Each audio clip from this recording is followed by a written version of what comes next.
Hey guys, how's it going? Welcome back to my channel. If you're new here, my name is Denali and I am a full-time reseller on eBay and Poshmark, and this is a series where I sit in my car and I talk about things that are timely in my life. So cheers. I have, look at this, it's so cute. It's the Starbucks holiday cup. They just started their holiday drinks, I think yesterday. Let me know if you have gone to your local coffee place and picked up a holiday drink yet. I got a peppermint mocha and it tastes delicious. I was gonna get a small one and I was like, YOLO, it's Friday. So anyways, it's delicious. Cheers to you. I hope you've had a wonderful week. I realized I hadn't posted a video all week, I don't think. And so I just wanted to come on here and post and I guess talk about something that has been rolling around in my head for this past week. So if you've seen any of my recent car chat videos, if you haven't, go check those out. I've been talking a lot about my next move in life, in business, and it's like a big move, but then it's not a big move. I am still a reseller and I intend on being a reseller for a long time coming. However, my warehouse lease is ending next spring, which sounds far away, but trust me, it gets closer and closer each day. So here we are now in November. My lease ends, I think, sometime in March. I really should firm that date up. But it ends sometime next March. So we're pretty much at like 5 months, less than 5 months at this point.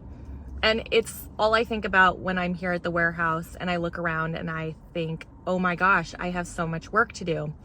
And every day that I'm here, I try and chip away at it a little bit more, and it looks better a teeny little bit every time that I'm here. But I won't lie to you, it's incredibly stressful. And it's hard for me to not feel overwhelmed when I'm here. And also when I go home at night and I think about all of the work that I still have to do here. I have a lot of inventory that, I'm just trying to figure out what I want to do with it, right? Because my next place that I'm going to go to, I know will be smaller because I want my overhead to be smaller, which is ultimately going to result in a smaller space. And I think it'll probably be about half the space that I have now. If I'm lucky, it'll be a little bit more than that, but I don't know. I'm planning on anywhere between 800 to 1200 square feet is what I'm thinking.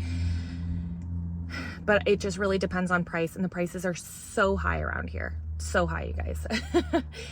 So, in terms of, I guess, liquidating my inventory is maybe the best way to say it.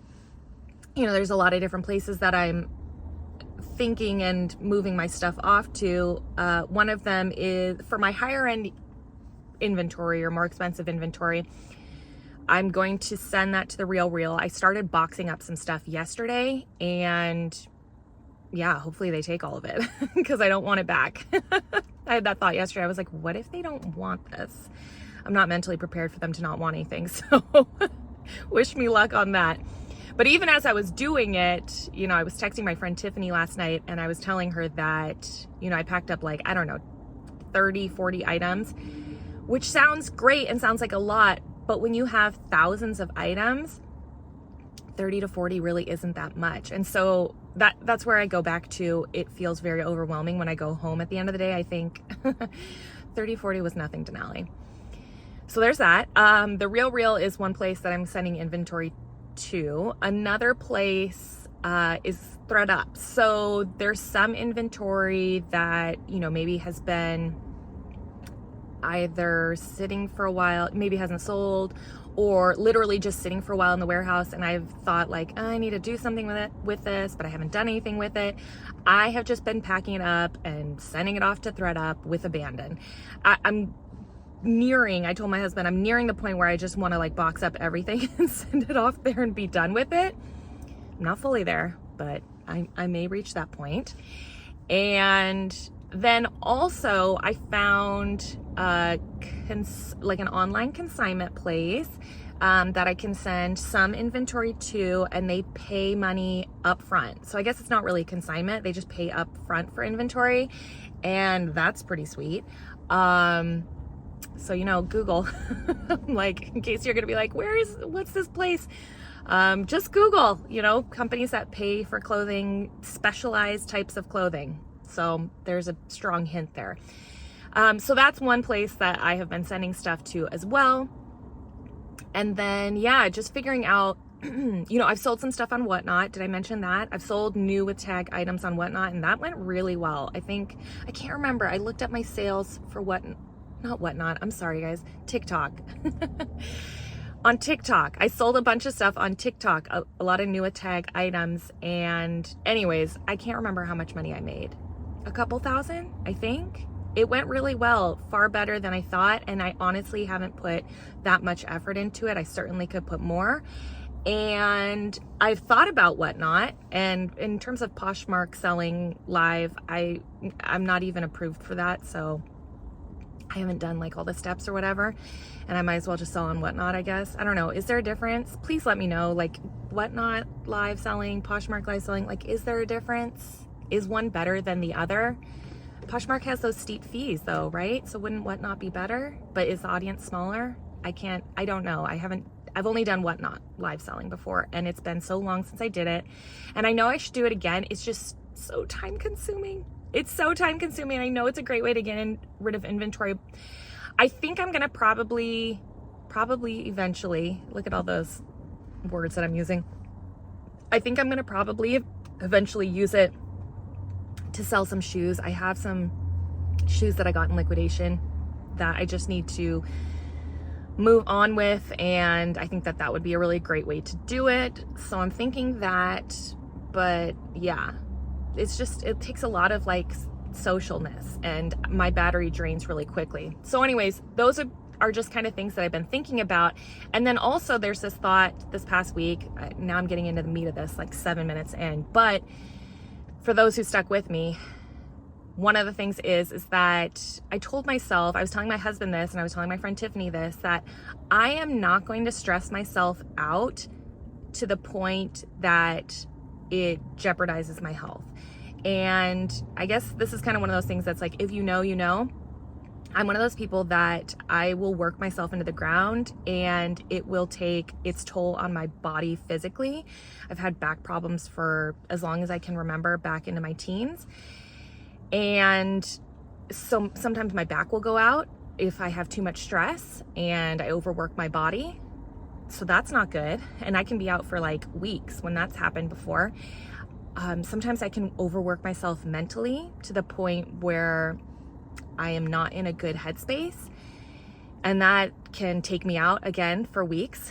And so I am just not willing to overwork myself during these next 5 months in order for things to feel perfect. And I don't like to think of myself as a perfectionist, but I do have like certain standards that I hold myself to. And so anyways, I'm trying to give myself grace, which I've talked about these past few videos that I've done. But, you know, one of those things is that if we get to next spring and I am in a smaller space and I don't have enough space in that space, I told myself we can rent a storage unit until we get rid of that stuff. And that can be okay. And yes, the idea of it is not fun to have stuff off-site somewhere else and to be paying for a second unit, essentially. But is it the end of the world? No, it's not. And is it worth having setbacks because you overworked yourself? No, it's not. So let me know if that resonates with you, because I just feel like I'm in a space in my life where I'm not willing to jeopardize kind of the things that I've been working really hard for recently, which is to be in a better mental health space, to be in a better physical health space. I mentioned in one of my haul videos recently that I've lost some weight. I've actually lost, I think, like 27 pounds now, which is kind of exciting. I don't know if you can tell. I can tell a little bit in my face, but you know, that's usually the first place I lose it. So anyways, I've been working really hard, and I don't want to have setbacks when I've been working really hard on something that's been kind of taking me years to do. So if it ends up costing me some more money in the short term, I'm gonna let myself be okay with that, and it won't be the end of the world. And eventually I would not have a storage unit and it will get cleared out. But yeah, that's where I am right now, guys. I know this wasn't like a huge update or anything, but I just kind of wanted to check in and see how you all were doing and let you know how I'm doing and that I'm alive. I'm not buried under a pile of clothes yet. Maybe at some point I will be. But yeah, let me know about the Poshmark and the Whatnot live selling if you've done it or you've just even been an audience member. Like what's your perception of either of those? And then also let me know your holiday drink if you've had one yet. So I'm gonna go enjoy mine because the temperature is quickly dropping on that. But I hope you all have a wonderful weekend. I'll try and get another video posted next week. I have some content that I want to film, actually some really good unboxings. So anyways, I will talk with you all soon. See you in my next video. Bye.